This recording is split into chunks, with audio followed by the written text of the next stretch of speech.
दोस्तों आज हम बात करेंगे उत्तर प्रदेश के संभल से जुड़ी एक ऐसी घटना पर जो सिर्फ एक जज के ट्रांसफर की खबर नहीं है, बल्कि न्याय, कानून और सत्ता के रिश्ते पर गंभीर सवाल खड़े करती है। संभल मामले में जिन जज साहब ने पुलिस अधिकारियों पर, खास तौर पर अनुज चौधरी पर एफआईआर दर्ज कराने के आदेश दिया था, उन्हीं जज साहब विभांशु सुधीर का ट्रांसफर कर दिया गया है। पहले वो संभल के सीजीएम यानी चीफ जुडिशियल मजिस्ट्रेट थे और अब उन्हें सुल्तानपुर का सिविल जज बना दिया गया है। दोस्तों, सरकार की तरफ से कहा जा सकता है कि ये सामान्य प्रशासनिक प्रक्रिया है।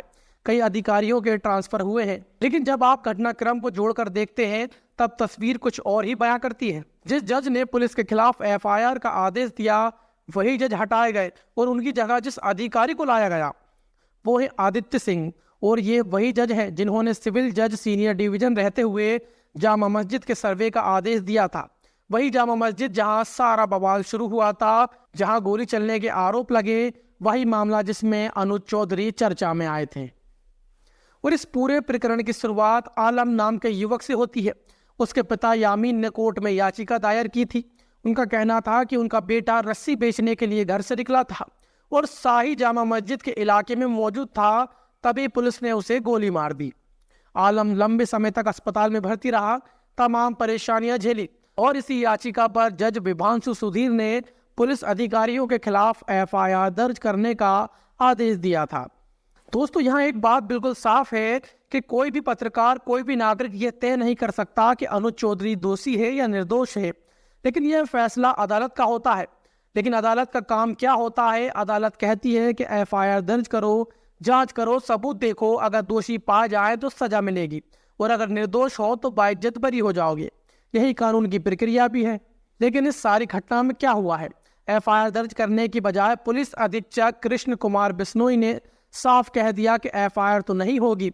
उनका तर्क था कि विभागीय जांच हो चुकी है, अनुज चौधरी को प्रमोशन मिल चुका है, इसलिए सीजीएम के आदेश को नहीं माना जाएगा और इसके खिलाफ हाई कोर्ट जाया जाएगा। और सवाल यह है कि क्या कोई पुलिस अधिकारी यह तय करेगा कि अदालत का आदेश मानना है या कि नहीं मानना है? और अब जज का ट्रांसफर कर दिया गया है, लेकिन इससे कानूनी स्थिति नहीं बदलती। फैसला दर्ज हो चुका है। नया जज आते ही पुराने आदेश को रद्द नहीं कर सकते। अगर सरकार को आपत्ति है तो उसे हाई कोर्ट जाना ही पड़ेगा और अगर हाई कोर्ट भी एफआईआर दर्ज करने को कह दे तो फिर क्या होगा? और यही असली सवाल है। इस ट्रांसफर से प्रशासन ने खतरनाक संकेत दिया है। संकेत यह है कि अगर आप सत्ता के हितों के खिलाफ फैसला दोगे तो आपको हटाया जा सकता है, ट्रांसफर किया जा सकता है या फिर डिमोट किया जा सकता है। और ये सवाल अब सिर्फ एक जज का नहीं रहा, ये सवाल है कि उत्तर प्रदेश में कानून का राज है या फिर सत्ता की मर्जी। और इन सब के बीच एक और सच्चाई भी है कि कुछ जज रिटायर होते ही राजनीतिक दलों में शामिल हो जाते हैं, चुनाव लड़ते हैं, पद पाते हैं। जैसा कि कोलकाता हाईकोर्ट के एक जज ने रिटायर होने के अगले ही दिन भाजपा ज्वाइन करने की घटना सबने देखी। जब उनसे सवाल हुआ तो उन्होंने कहा कि मैं जिंदगी भर आरएसएस में था। तो सवाल उठता है कि कुर्सी पर रहते हुए फैसले इन्होंने किस तरह से दिए होंगे। लेकिन यह कहना भी गलत होगा कि सभी जज बिक चुके हैं या सभी अदालतें सरकार के इशारों पर चलती है। आज भी ऐसे लोग हैं जो तमाम दबावों के बावजूद कानून के मुताबिक फैसले देते हैं। लेकिन यह भी सच है कि सिस्टम के अंदर भ्रष्ट लोग बढ़ रहे हैं। वरिष्ठ वकील प्रशांत भूषण और दुष्यंत दुबे जैसे लोग खुले तौर पर कह चुके हैं कि कई मामलों में पहले से पता होता है कि किस बेंच में क्या फैसला आएगा। और संभल का मामला भी इसी बड़ी तस्वीर का हिस्सा है। जामा मस्जिद का सर्वे, पुलिस फायरिंग, मौतें और फिर एफआईआर का आदेश देने वाले जज का ट्रांसफर, ये सब संयोग नहीं लगता। इससे ये सवाल और मजबूत होता है कि क्या कानून से ऊपर राजनीति खड़ी है?